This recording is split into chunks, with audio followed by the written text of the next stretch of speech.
જુઓ એરંડા એક પાણી પાયું છે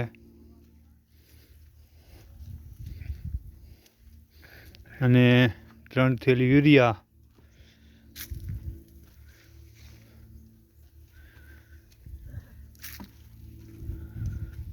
નાખીને પાણી પાઈ દીધું.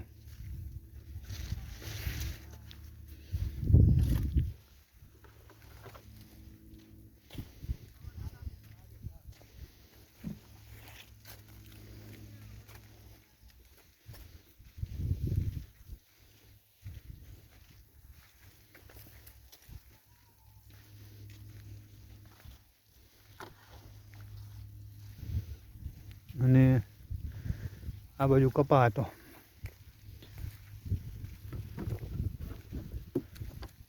કપામાં 2 વીણી કરી હતી, હવે 1 વીણી કરવાની છે.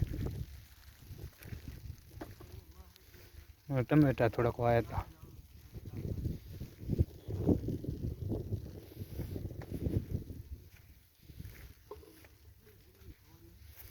આ મરચી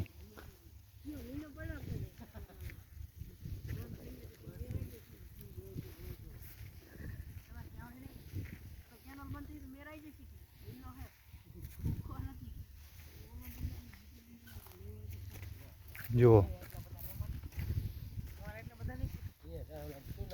જો રીંગણી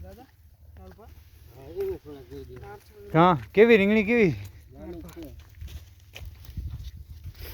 રીંગણી તો સારી જોઈએ ને. હવે નાના ના રહેવા દો, મોટા થવા દો થોડા. તો હે એટલે તો મોટા એટલા બધા હે હું લેવા તોડી દીધા. એ નાનું ભાણા નહીં થોડાક મરચી પાછો હવે ફાલ બેઠો હોય. મરચીમાં બહુ થઈ ગયા હતા, ગોગડી હાવ કારા મરચ જેવો એ આવી હોય ને તમને બતાવું. દવા છાંટી એવી કે વાર દવા તો છાંટી હતી. ટીમાં જા વરીને ફાલ બેઠો ના મરચી તો વાંધો નહીં, સારી છે. જો કેટલા બોબકા બેઠા ના નવો ફાલે હારો આવ્યો. એવા બધા હતા ને તો મેં તોડી નાખ્યા, જેવા થઈ ગયા હતા. હુકી ગયા ને. હા ઓલી કાળો આ વરસાદ નહીં છે, બગડી ગયો. આ ઈવાળા પર હુકેલા હતા આવી ગઈ. ટમેટામાં સારું થઈ ગયું બધું. એટલે પછી આ બધું નવું બેઠું. ટમાટામાં પાકે ઠંડી એવી પડી છે. હા ઠંડીમાં પાક ભલે વાંધો નહીં, પણ આમ સુધારો છે થોડો. દોર્યું છે નહીં. ઠંડી જો ઝાકર પડશે ને ટમાટો ફાટવા મળશે. તમે ઉપરની ડટીએ આમ ચીરા પડી જાય, ફાટી જાય.